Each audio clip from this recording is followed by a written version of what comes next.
முட்டை பொரியல் எப்படி பண்ணலான்ட்டு பார்க்கலாம். இது நல்லா உதிரியாட்டு முட்டை ஸ்மெல்லே இல்லாம இருக்கும். இதுக்கு ஒரு பாத்திரத்தில கொஞ்சம் தேங்காய் எண்ணெய் போட்டுட்டு, கடுகு, உளுந்தம் பருப்பு போட்டு அது கொஞ்சம் பொரிஞ்சோனே, சின்ன சின்னதாட்டு வெட்டி வச்சுருக்கக்கூடிய வெங்காயம் போட்டுட்டு, லைட்டா வதக்கிட்டு, ஒரு பச்சை மிளகாவ கீறி போட்டுட்டு, கொஞ்சம் கருவேப்பிலையும் போட்டு, கொஞ்சமாட்டு உப்பும் போட்டுட்டு, லைட்டா அத வதக்கி விடலாம். முட்டை வந்து நமக்கு எவ்வளோ வேணுமோ அவ்வளோ போட்டுக்கலாம்.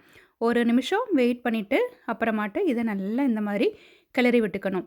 கொஞ்சமாட்டு தேங்காய் போட்டுட்டு, லைட்டா இந்த மாரி உதிரியாட்டு வந்தோனே, ஸ்டவ்வ ஆஃப் பண்ணிட்டு, மீதி இருக்கக்கூடிய தேங்காவ அப்படியே அதில போட்டு கிளறியாச்சுன்னா, முட்டை பொரியல் ரெடி. நல்ல உதிரியா இருக்கும். முட்டை ஸ்மெல் வந்து கம்ப்ளீட்டா இருக்காது. நான் இத வந்து எனக்கு நாத்தனாருடைய மாமியார்ட்ட படிச்சது. அவங்க வீட்டுக்கு போயிருக்கும்போது, ஒரு நாள் இந்த முட்டை பொரியல், சால மீன் குழம்பு, சால மீன் வறுவல் வச்சிருந்தாங்க. எனக்கு இந்த டேஸ்ட் வந்து ரொம்ப பிடிச்சு போயிட்டு. எங்க வீட்ல எங்க அம்மா இதே மாரி வச்சது கிடையாது. நான் அவங்கட்ட அது எப்படி பண்ணணும்னு கேட்டுட்டு, அதே மாதிரியே அப்புறமா நான் எப்பலாம் செய்றேனோ, அப்போ நான் அவங்கள நெனச்சுக்குவேனாம். அவங்க வீட்டுக்கு போயாச்சுன்னா, சாப்பிடாம விட மாட்டாங்க.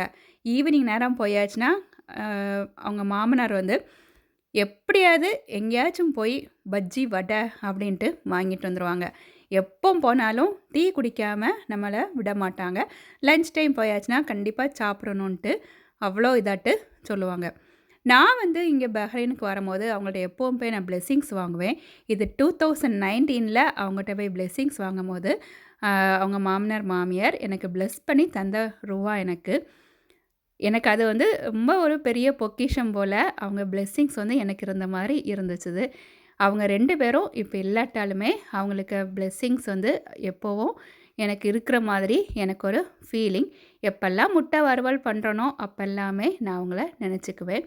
பெரிய ஆளுகளுக்குடைய பிளெஸ்ஸிங்ஸ் வந்து நமக்கு எப்போதும் இருக்கும். Thank you.